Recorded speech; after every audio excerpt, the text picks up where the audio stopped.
Hello friends, welcome to kitchen of 3 generations. आज आपण करणार आहोत दुधी हलवा. दुधी म्हणजेच इंग्लिशमध्ये बॉटल गाऊड आणि हिंदीमध्ये लौकी. ह्या हलव्यासाठी आपण मावा किंवा खवा ह्या गोष्टी नाही वापरणार आहोत. फुल क्रीम मिल्क वापरलं तरी चांगला हलवा होतो. साहित्य अगदीच कमी आहे आणि कृती सोपी आहे, तर करून पहा दुधी हलवा.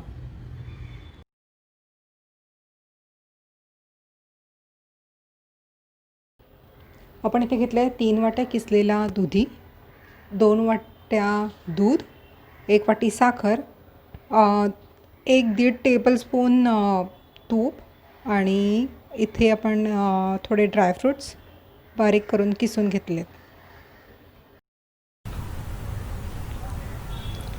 आपण एका कढईमध्ये तूप घालून घेऊया. सर्वात आधी तूप चांगलं तापलं आहे. आता आपण त्यात किसलेला दुधी घालून घेऊया.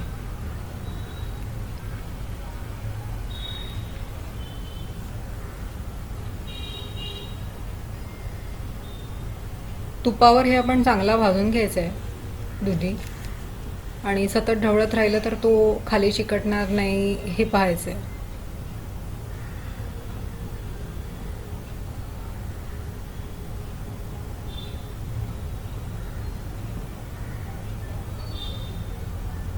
या दुधीला मुळातच थोडंसं पाणी असतं, तर त्याच्यामुळे आपण प्रयत्न करतो आहे की हे पाणी सगळं आटलं जाईल किंवा त्याच्यामध्ये शोषून घेतलं जाईल. साधारण एक 5 ते 7 मिनटं आपण झाकण ठेवून शिजवून घेऊया हा दुधी.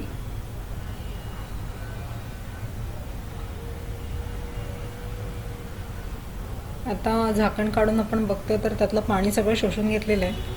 आता आपण त्याच्यामध्ये दूध घालून घेऊया. दूध आम्ही आधीच तापवून घेतलेलं आहे, म्हणजे उकळून घेतलेलं आहे, तर त्याच्यामुळे आता पुन्हा आम्ही गरम नाही केलं आहे. ते डायरेक्टली दुधीमध्ये घातलं आणि आता आपण बघतोय की आपल्याला दुधामध्येच शिजून घ्यायचं हे. आता झाकण ठेवण्याची गरज नाही, पण सतत ढवळत राहणं गरजेचं आहे.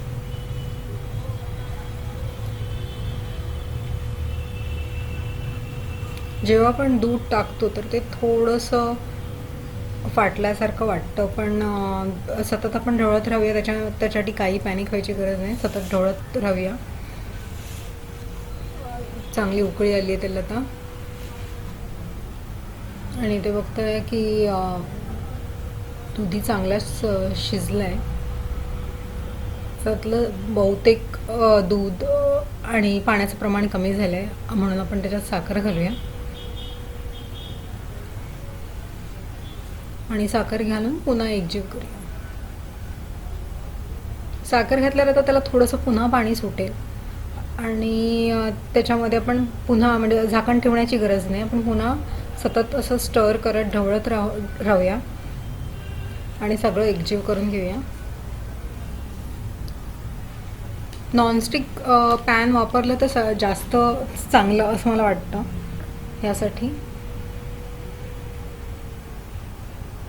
आता इथेच चांगलं शिजल्याच्या नंतर आपण त्याच्यात थोडी वेलची पावडर घातली आणि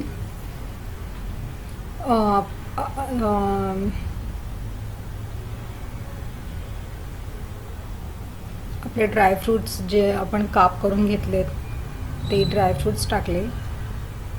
काजू, बदाम, पिस्ता आणि थोडे मनुकाही घातलेत आपण. हे सगळं एकजीव करायचं छान, आणि आपला हलवा इथे रेडी झालेला आहे.